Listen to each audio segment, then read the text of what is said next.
Salam, xoş gördük dəyərli Cəbhə TV izləyiciləri. Canlı yayımda yenidən qarşınızdayıq. Adət üzrə bu gün də gündəmi müzakirə edəcəyik. Bu gün studiyamın qonağı isə Milli Məclisin deputatı Jalə Əliyevadır. Jalə xanım, xoş gəlmisiniz. Salamlayıram Teşekkür sizi. ederim. Jalə xanım, gündəmdə əslində kifayət qədər məsələlər var. Mən xüsusi iki məsələyə toxunmaq istəyirəm. Bunlardan biri dünən Ermənistan mətbuatında gedən bir müsahibədə içində səslənən bir fikirlə bağlıdır. Fikri səsləndirən Rusiyalı jurnalist əslində, amma həm də Rusiyada bir ideoloq kimi tanınır. Xüsusilə də Rusiya-Ukrayna müharibəsinin qatı tərəfdarları və ideoloqlarından biri hesab olunur Aleksey Venediktov. Yəni söhbət bu şəxsdə gedir. Müsahibəsində belə bir cümlə işlədib ki, kim əgər düşünürsə ki, Qarabağ münaqişəsi bitib, onlar yanlış səhv edirlər. Qarabağ münaqişəsi hələ də bitməyib deyə bir ifadə işlədib, amma ortada bəlli faktlar var. 2020-ci ilin 44 günlük Vətən müharibəsi, eyni zamanda 2023-cü ildə bir günlük Azərbaycanın keçirdiyi antiterror əməliyyatı və nəticədə suveren Azərbaycan ərazisinin tamamına bərpa olunması və bütün ərazilərimizdə Azərbaycan konstitusion hüquqlarının bərpası və tətbiqi həyata keçirildi və artıq Rusiya dövlət olaraq özü də bu reallığı qəbul edir və Azərbaycan bütün ərazi bütövlüyünü və ərazi bütövlüyündə olan suverenliyini qəbul edir. Bunu sülh məramlarının vaxtından əvvəl Qarabağı tərk etməsi ilə də bir daha sübut eləmiş olur. Amma bu cür fikirlər, bu cür şəxslər tərəfindən niyə səslənir? Təşəkkür edirəm həm dəvətə görə, həm də dünən səslənən bu fikirlə bağlı deyək ki, müzakirələr apardığımıza görə, yəni müəyyən məqamlar var ki, onu təbii ki, tamaşaçı, dinləyici, oxucu dərindən anlamalıdır və onlara bu izah edilməlidir mütləq qaydada. Hansısa bir çaşqınlıq yaranmaması üçün cəmiyyətdə hansısa bir yanlış deyək ki, fikirlərə səbəb olmaması üçün bu kimi deyək ki, ortaya atılan nüansların və elə əslində belə fikrimi də ona gətirirəm ki, əslində bu kimi belə xəyal vari fikirlər, xülyalar elə buna da istiqamətlənir. Hədəf də belə cəmiyyətdə çaşqınlıq yaratmaqdır, deyək ki, inamsızlıq yaratmaqdır və belə deyək ki, öz hədəflərinə güya çatmaq üçün burada belə deyək ki, insan amilindən, insanların belə deyim, sinirləri ilə oynamaq və s. Yanlış yönləndirmə. Yanlış yönləndirmə. Yəni, bütün bunlar həm psixoloji məqamları özündə ehtiva eləyir, əgər dərinlə getsək. Və bu bütün dövrlərdə olub. Zaten biz 30 illik münaqişəmiz dövründə də, böyük ədalətsizliklə qarşılaşdığımız zamanlarda da, 44 günlük müharibəmiz dövründə də, şanlı zəfərimiz günlərində də, ötən 5 il ərzində də biz davamlı olaraq, sürəkli olaraq heç bir əsası olmayan, heç bir təməli olmayan bu kimi yanlış fikirlərə, təxəyyüllərə rast gəlirik. Bu kimi, mən üzr istəyirəm ifadəyə görə sərsəmləmələrlə qarşılaşırıq və açıq şəkildə demək istəyirəm ki, bu fikirdə, bilmirəm, bu jurnalist dediyiniz Aleksey Venediktov nəyə əsaslanaraq, hansı deyək ki, fakta əsaslanaraq, hansı ipucuna əsaslanaraq bu fikirləri qeyd edib, amma birmənalı olaraq demək lazımdır ki, müharibə günləri və müharibədən sonra keçən 5 il və ard-arda əldə etdiyimiz zəfərlər, nailiyyətlər və bu dövr ərzində artıq Azərbaycanın sülh yaratma prosesində ən irəli nöqtələrə gedib çıxa bilməsi və hətta son bir neçə aya nəzər salsaq, Ermənistan rəhbərliyində, deyək ki, Paşinyanın timsalında artıq bu sülh müqaviləsinin qaçılmaz olduğunu qəbul etmələri və qısa bir zaman ərzində mərhələli olaraq müqavilənin imzalanacağı haqqında anonsların verildiyi bir dövrdə, ta belə deyək ki, okyanın o tayında Vaşinqtonda bu məsələnin müzakirələrin mövzusuna çevrildiyi bir zamanda və müsbətə doğru addımların atıldığı bir zamanda, yəni perspektivdə hər şey belə deyək ki, yapıcı, konstruktiv bir şəkildə getdiyi bir zamanda bir jurnalistin və xüsusilə də qeyd etdiyiniz kimi ki, elə Ukrayna-Rusiya müharibəsinin də deyək ki, Bəli. baş verməsi, davam etməsi və s. bu kimi deyək ki, mövzularda davamlı olaraq hardasa bir radikal bir mövqe tutan bir jurnalistin indi də belə bir məsələyə müraciət etməsi, düşünürük ki, sadəcə və sadəcə əgər çox belə deyim, çox yüngül yanaşsa, çox zəif ifadə etmiş olsa, sadəcə bir qeyri-peşəkarlıq olaraq bilinir. Həm jurnalist kimi, həm də bir ideoloq kimi çox zəif əslində arqumentlərdir. Yəni zəif və biz də bunu belə çox yumşaq ifadə etsək, bu şəkildə ifadə edə bilərik. Amma bunun arxasında təbii ki, biraz bəlkə dərinə gedilsə, təbii ki, bu araşdırmanın mövzusudur.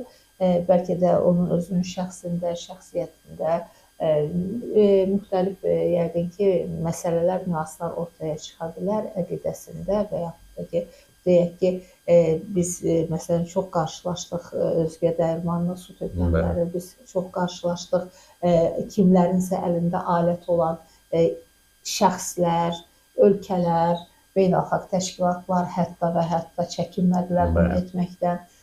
Və yenə də, yəni bunun da arxasında yenə də belə deyim ki, sadəcə özü, öz fikri və yaxud da ki, elə o fikirlərin arxasında da hansısa hədəflər olmuş ola bilər. Amma birmənalı olaraq bu kimi bir daha qeyd etmək istəyirəm, izləyicilərimizdən üzr istəyərək bu ifadəni bir daha qeyd etmək istəyirəm ki, bu kimi sərsəm fikirlər irəli sürənlər anlamalıdırlar ki, bu münaqişə bitib, birmənalı olaraq nida qoyulub, yoxdur artıq. Cənab Prezidentin söylediyi kimi tarixin arxivinə bir dəfəlik gedib.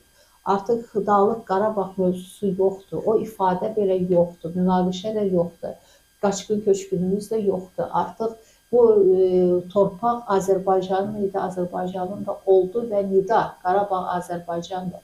Və bundan sonra əgər düşünürlərsə ki, 80-ci illərin sonlarına qayıda bilərlər, mümkün deyil. Nə zaman baxımından qayıda bilərlər. Nə də Azərbaycan. Nə də Azərbaycan qarşılarındakı qüvvə baxımından bu mümkün olan deyil. Azərbaycan bugün sadəcə bölgənin deyil, bugün dünyanın güclü, nüfuzlu bir ölkəsidir, sayılan, seçilən bir ölkəsidir. Onun liderinə böyük bir ehtiram var. Ta şərqin ən uzaq nöqtələrindən başlamış, ta qərbin ən uzaq nöqtələrinə qədər və okeanın o biri tayına qədər biz Azərbaycana nə qədər böyük bir ehtiramla yanaşıldığını, Azərbaycanın doğru qərarlarının arxasında dayanıldığını böyük fövqəladə dövlətlərin rəhbərləri tərəfindən biz bunu gördük. Düşünürəm ki, insanımız da görüb, sadəcə Azərbaycan vətəndaşı deyil, dünya insanı da görüb. Və bu reallıqların zəminində, bu reallıqların işığında, bax belə heç bir əsası olmayan fikirlərin irəli sürülməsi, əlbəttə ki, bu günə qədər olan, irəli atılan bütün absurd fikirlər necə fiyaskoya uğrayıbsa, bu fikir də sadəcə elə beşiyindəcə boğulacaq olan bir fikirdir. Yer gəlmişkən sözünüzün qüvvəti bu ilin iyun ayında Rusiya prezidenti Vladimir Putinin köməkçisi Vladimir Medinski Qarabağı mübahisəli bölgə adlandırmışdı müsahibələrinin birində. Anında bizim kifayət qədər yəni ciddi şəxs olduğuna görə bizim Xarici İşlər Nazirliyi anında buna reaksiya verdi və Rusiya rəsmi olaraq Azərbaycandan bu fikirdə görə üzr istədi və yanlış anlaşıldığını bəyan elədi ki, müsahibədə yanlış anlaşıldı sadəcə. Yəni bu onu bir daha göstərir ki, sizin sözünüzün qüvvəti. Yəni bu cür fikirlər sadəcə səslənir və yoxa çıxır. Mən şəxsən düşünürəm ki, yəni bir şəxsin, bir jurnalistin ortaya atdığı bu fikrin üzərində heç bu qədər dayanmağa da dəyməz. Çünki belə deyim ki, dövlətlər arası münasibətlər var.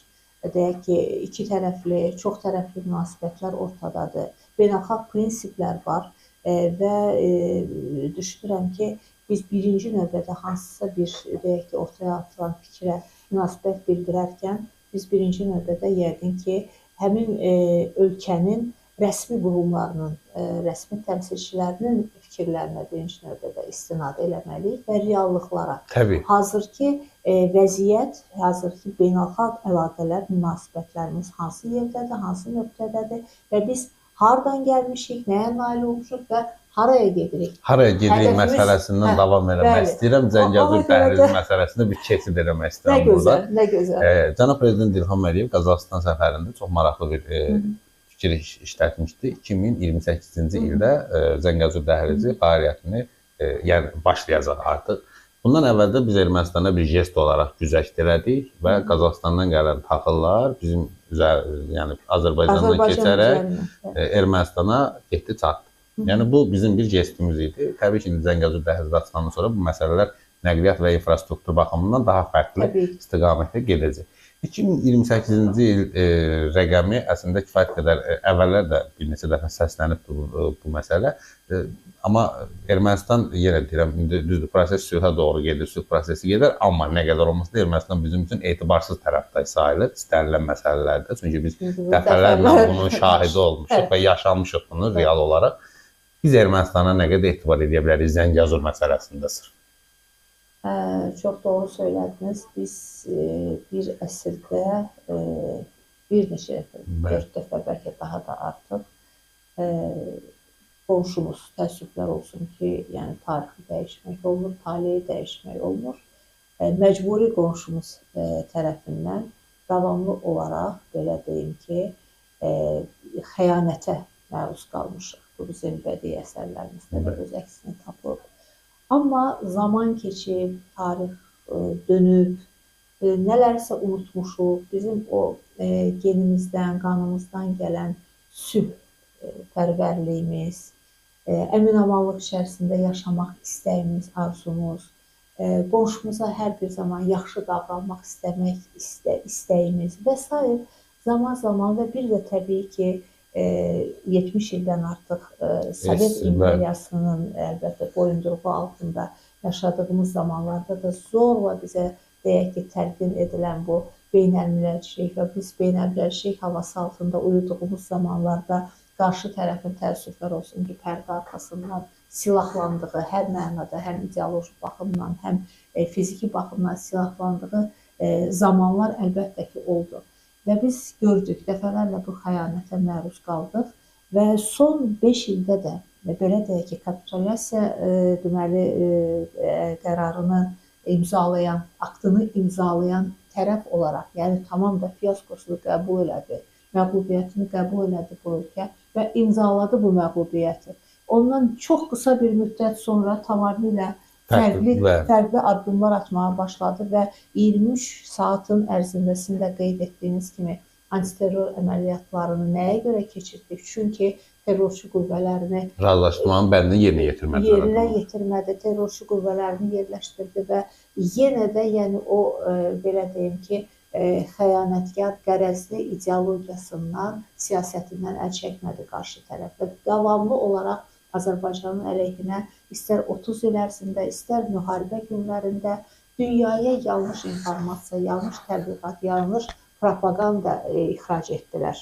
Və bugün də deyək ki, təbii ki, mən biraz əvvəl çıxışımın verilişinin əvvəlində dedim ki, biz sülh yaratma prosesinə bu qədər yaxın ikən, Azərbaycanın haqlı şərtlərinin qəbul edilməsinə çox yaxın ikən, belə bir deyək ki, fikrin irəli sürülməsi nə qədər absurddursa, düşünürük ki, Ermənistan rəhbərliyi tərəfindən də əgər belə deyim ki, birinci növbədə, biz bunu dəfələrlə deyirik, birinci növbədə öz insanını, öz ölkəsini, öz xalqını düşünürsə, daha sonra biraz irəliyə gedib öz ölkəsinin sərhədlərini düşünürsə və ümumilikdə bəşərin taleyini düşünürsə, belə deməyə əsas var ki, belə bir qənaətə gəlməyə əsas var ki, Ermənistan bu dəfə artıq yanlış addım atmayacaq. Çünki belə deyək də, Ermənistan artıq məğlub ölkədir. Azərbaycan qalibdir. Qalibləri ittiham etmirlər. Mühakimə olunmur. Qaliblər söz sahibidirlər və bugün Azərbaycan sözün əsl mənasında bölgənin söz sahibidir. İqtisadi layihələrin ev sahibliyini edir. Bugün Azərbaycanın bu nüfuzu ilə bütün dünya hesablaşır və Azərbaycanla əməkdaşlığa can atırlar. Azərbaycan bugün coğrafi, logistik bir mərkəzə çevrilir. Biraz əvvəl özünüzün qeyd etdiyiniz kimi yüklər şərqdən qərbə, qərbdən şərqə məhz Azərbaycan köprüsü vasitəsilə daşınır və bizim perspektivdə Zəngəzur kimi böyük bir belə deyim ki, Mega işığımız var. layihəmiz var. Bəli, bölgənin qarşısında yanacaq yaşıl işıq var ki, bu yaşıl işıqdan bir daha qeyd edirəm, sadəcə Azərbaycan faydalanmayacaq. Sadəcə bölgənin digər 4-5 ölkəsi deyil, xalqları deyil, hər kəs faydalanacaq və Azərbaycan bunu istəyir. Azərbaycan bugün bu belə deyək ki, yardım əlini, sülh əlini, tolerantlıq əlini bütün dünyaya uzadır, eyni zamanda Ermənistana da. Baxın 2028 bu Özbəkistandan gedən taxılın Qazaxıstandan gedən taxılın Ermənistana gedib çatması bu nə deməkdir Azərbaycan vasitəsilə? Azərbaycanın humanizmidir. Bəli. Yəni bunu bütün dünya görür. Azərbaycan heç bir zaman heç bir dünya ölkəsinin, heç bir xalqın torpağında gözü olmadı, heç bir dövlətin deyək ki, sərhədlərini pozmadı, amma bütün bunları Azərbaycana qarşı etdilər. Və bugün də əgər belə bir düşüncəyə yenə də dalarlarsa Ermənistan rəhbərliyi istər və yaxud da kimlərsə hədəfinə gəlib yenidən deyək ki, verdikləri vədləri unudub, yenidən deyək ki, saat əqrəbini yenidən sıfıra çəkməyə çalışarlarsa, birinci növbədə yenə də udulan özləri olacaqlar. Ona görə ki, biz bunu bir hədə deyil, bu bir təhdid deyil, bu bir xəbərdarlıq deyil, bu bir vətəndaş mövqeyidir. Bu həm də reallıqdır. Bu bir reallıqdır, bir vətəndaşın, bir Azərbaycan qadının, bir siyasətçinin mövqeyidir ki, bu şəkildə davam etmək və hansısa bir yanlış addımlar atmaq birinci növbədə həmin ölkənin özü üçün çox təhlükəlidir, bölgə üçün və dünya üçün təhlükəlidir. Biz bugün bütün dünya sülh üçün çalışır. Müharibələrə yox dediyi bir zamanda və bütün dünya rəhbərlərinin, aparıcı rəhbərlərinin dünyadakı münaqişələrin azalması, yox olması üçün çalışdığı bir zamanda əgər yenidən hansısa bir, deyək ki, Azərbaycana qarşı iddialara baş vurarlarsa, iddialar irəli sürərlərsə, o zaman biraz əvvəl qeyd etdiyimiz kimi 80-ci illərin sonundakı Azərbaycanı deyil, 2025-ci ilin və daha sonraki illərin güclü, möhtəşəm Azərbaycanını görəcəkdir. Zəli xanım, Ermənistan məsələsindən davam eləmək istəyirəm əslində. Çünki iyun ayında onlarda seçki olacaq və bu Paşinyan üçün ən vacib siyasi proses və hadisə hesab olunur. Çünki onun hakimiyyətdə qalması lazımdır prinsipcə. Amma seçki də bu, hər şey ola bilər, seçkidə təbii ki. Amma Paşinyan əgər seçkini uda bilməzsə, nə baş verəcək? Yəni bu proseslər hamısını sıfırdan mı başlanılacaq təzədən? Sülh prosesi, Zəngəzur dəhlizi və s. və ilə? Təbii ki, bu seçkilər belə deyək ki, həmin günün və o seçkiyə aparan yolun reallığıdır, reallıqları hər bir zaman əks etdirir. Amma seçən də xalqdır. Bunu unutmayaq. Seçən də seçməyən də xalqdır və xalq artıq böyük bir imtahandan keçdi. Ermənistan xalqı, erməni xalqı. Yəni belə deyim də, xoş olmayan bir imtahandan keçdi. Onlar üçün. Onlar üçün. Və əlbəttə ki, istəməzlər. Hər halda hakimiyyətə yeni gələcək olan şəxsin də artıq əldə edilənləri, bu yerə qədər gəlib çatdığımız və sülhün bir addımında, artıq sülh əslində sülh təmin olunub da, sülhün sənədlər üzərində, bəli, imzalanması və bizim şərtimizin yerinə yetirilməsi qalıb o məsələ. Təbii ki, bunlar qaçılmazdır. Mən onun üçün də bunları bir daha təkrarlamaq istəmirəm. Belə bir zamanda, yəni bu nə deməkdir? Sülh nə deməkdir? Sülh müharibənin olmamasıdır, şəhidlərin olmamasıdır. Erməni anası ana deyilmi bəyər? Onun evladının deyək ki, həyatını itirməməsidir, birinci növbədə iqtisadiyyatın dirçəlməsidir, inkişafdır, ölkədə demək olar ki, insan qalmayıb, yenidən həmin insanların geriyə qayıtmasıdır. Yəni və bütün bunları geriyə çevirəcək bir liderə, mən düşünürəm, çevirmək arzusunda, əzmində olan bir liderə yəqin ki, səs verməyəcək erməni xalqı. Çünki öz müqəddəratını, gələcəyini daha deyək ki, sağlam, stabil bir iqtidara əgər həvalə edəcəksə, bu da o deməkdir ki, artıq bugün əldə etdiklərimiz inkişaf edəcək ki, geriyə dönüş olmayacaq. Hər halda Paşinyan hakimiyyəti dəyişsə belə, yenə də mövcud reallıqla yeni gələnlər də barışmağa məcburdur. Çünki təbii ki, bir imza dövlət adına atılan imzadır. təbii ki, Yəni xalqın və dövlətin burada mənafeləri hər şeydən əhəmiyyətlidir. Əslində biz Paşinyan məsələsindən həmişə danışanda mən bir məsələni xatırlatmaq istəyirəm hər zaman ki, biz 2021-ci ildə məğlub liderin təzə müharibədən çıxmış Paşinyana, uduzan Paşinyana səs verdisə, bu seçkidə də Paşinyanın şanslarını mən daha çox yüksək qiymətləndirirəm. Çünki bunu biz yaşamışıq, yəni Artıq o görmüşük. iyun ayında Ermənistandakı daxili vəziyyət onu göstərəcək. Təbii.